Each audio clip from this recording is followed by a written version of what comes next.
Well, hello strange people, welcome back to the channel.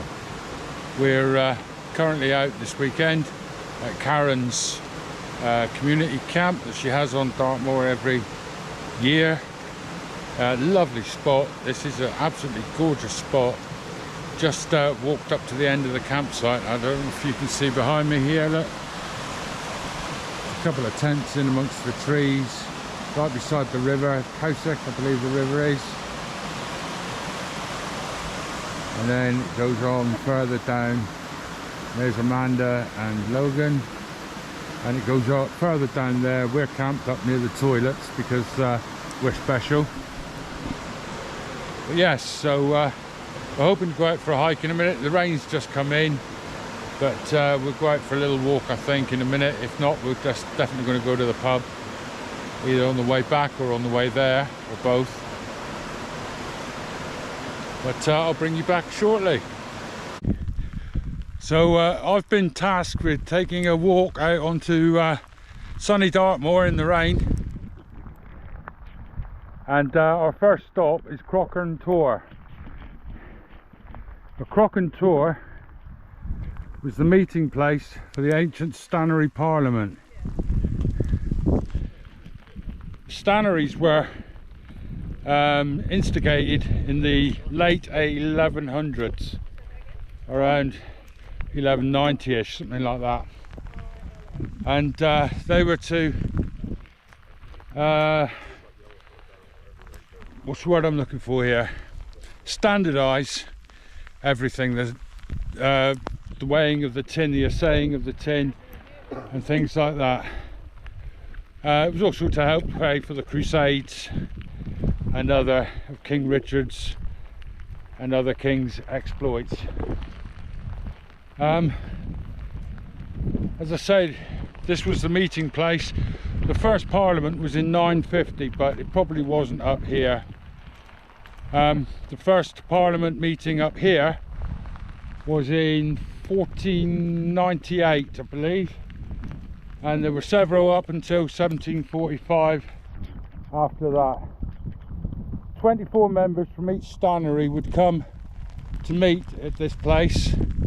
The stannaries being Chagford to the north, Clinton to the south, Ashburton to the east and Tavistock to the west.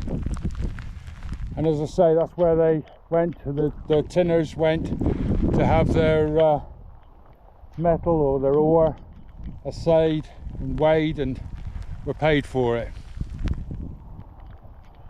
The Parliament had all sorts of rights. They could raise an army, which they never actually did.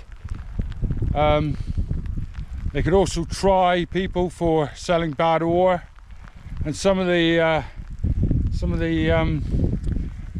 crimes, some of the punishments were said to be a little bit draconian. One of them was said that they had molten ore from their diggings poured down their throats. I don't think that ever happened, but they could be sent to Lidford jail. A couple of the other things I've heard that probably more likely is that they had their machinery broken up, and another sort of draconian one, which I could well believe, is that they had their hand stabbed to a post and were left there to obviously get their hand out, which would have left their hand pretty useless afterwards. So there's some pretty draconian punishments for producing bad tin. So yeah, so this is Crocker Tor. It's actually smack bang in the middle of where the 4 stannaries meet, so it was the obvious place for them to meet.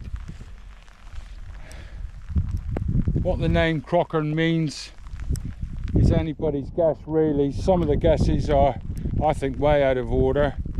One of them is crock as in pottery, and airn as in pottery as in the pot, and airn as in the place where the pot was made. I don't think that's right. Another one says it comes from the Welsh cragan, to speak, and I don't believe that at all.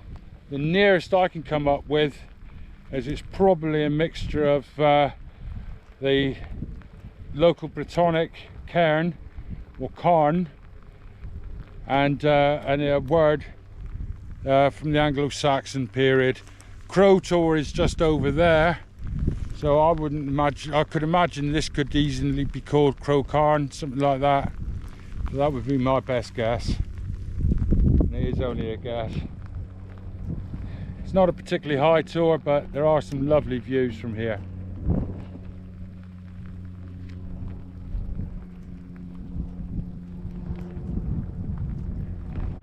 So we're just heading up towards Lower Littleford Tor. The Bearden Tor's over to our left, over across the valley. The weather is not too brilliant at the moment, but we're ploughing on.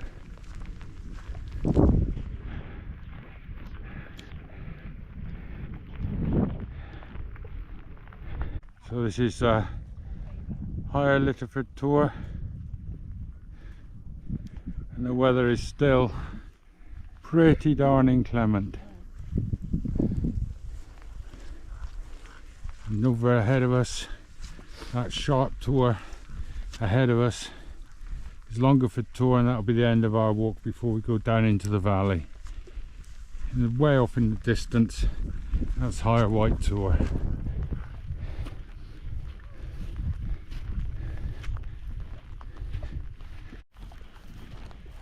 It would seem we're not going to Higher Longford Tor now, because everybody wants to go to the pub.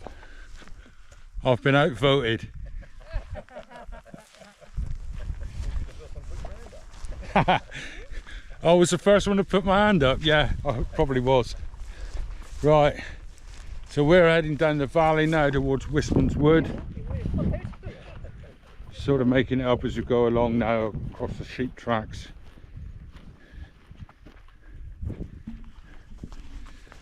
Bring you back in a mo.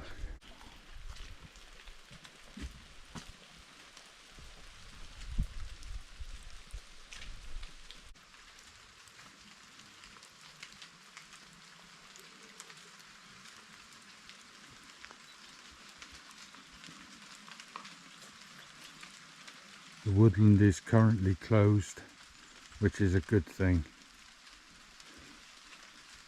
There is a video somewhere in amongst my lot of me going through there in the days when you were allowed to, but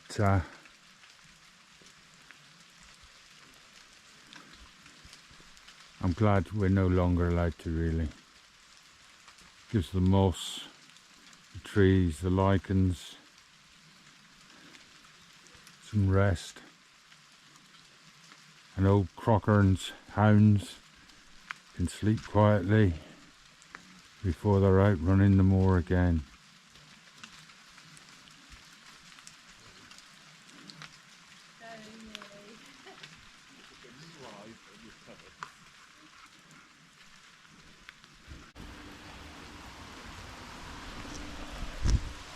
We've just left everybody in the pub and we're making our way back to the campsite. Me, Amanda, Logan and Karen's silent partner, husband.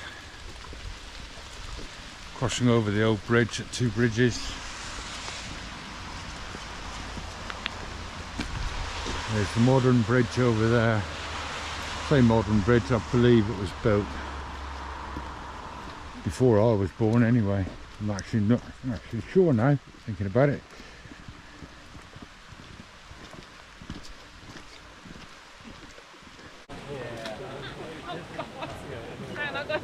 I'm zoomed in, hang on, I'm zoomed in.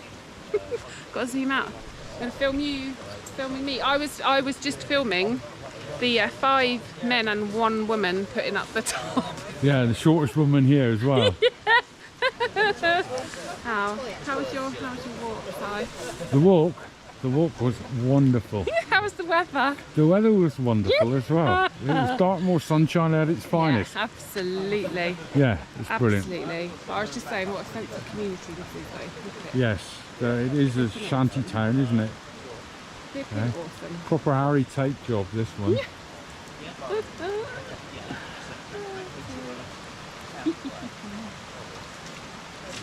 Yeah.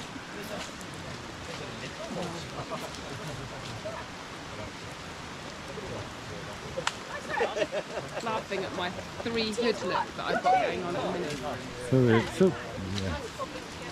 3 hoods. All the rage, I'm going to start a thing.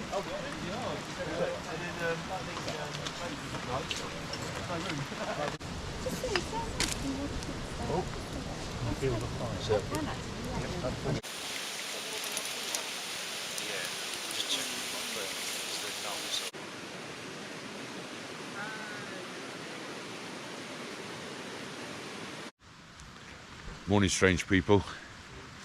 Sorry I didn't record anything last night. The liquid libations were flowing and Amanda was less than genial most of the time.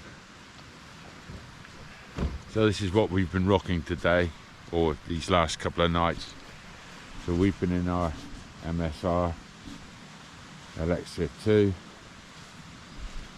Logan has been using my Eurohike Tamar 2, which is still my favourite tent, and we've had our kit dump. As you can see, the kit dump in my One Tigress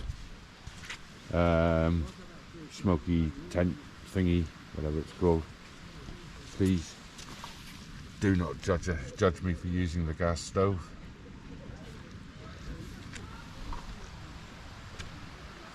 But yes, it's a bit of a misty, damp morning, but this will burn off soon.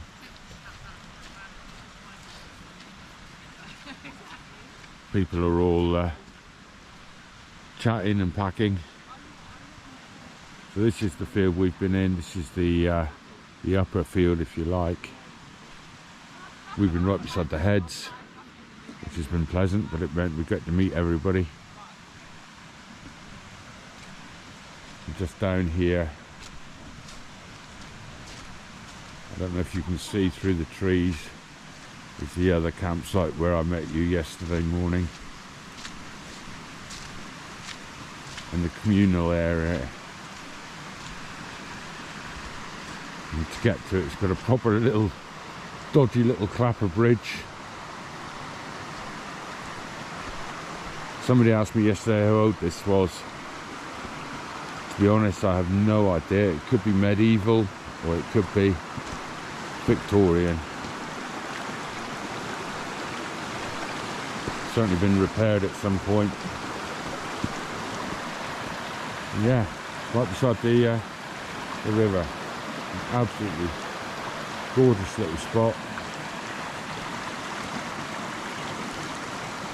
Gorgeous. Right, I will bring you back presently. Right, we're just coming to say goodbye to Karen and Jason. So it's been a great little camp, but I'm not going to tell Karen that. These two are just waiting by the sidelines because they don't want to be on camera. I'll try and do this without getting you on in film here, Karen, it's been an absolute pleasure for you to have me here. No, I'd like to say it was nice to come. Hugs. I'd like to say You'd it like was to say it's nice to come, but it was shit. Yeah. No, it was brilliant. Thank you Brilliant. so much Jason, for it's been an absolute pleasure to meet you. Obviously not on camera, Not on because camera. whoever that is over there is now on camera in your place. Right, yeah, it's Lovely been to great. meet you as well, Amanda. Let's just So that's us off now in a second. Amanda knows what's coming next. home time. Not sure what the next video will be, but it won't be as long as this last one. Sorry it's been a short video, but with alcohol in the rain it's been a little bit difficult to film. Got anything you want to say, Logan? Right, he's got nothing to say. All she wants to do is get home and make me bacon and eggs. Catch you on the next one.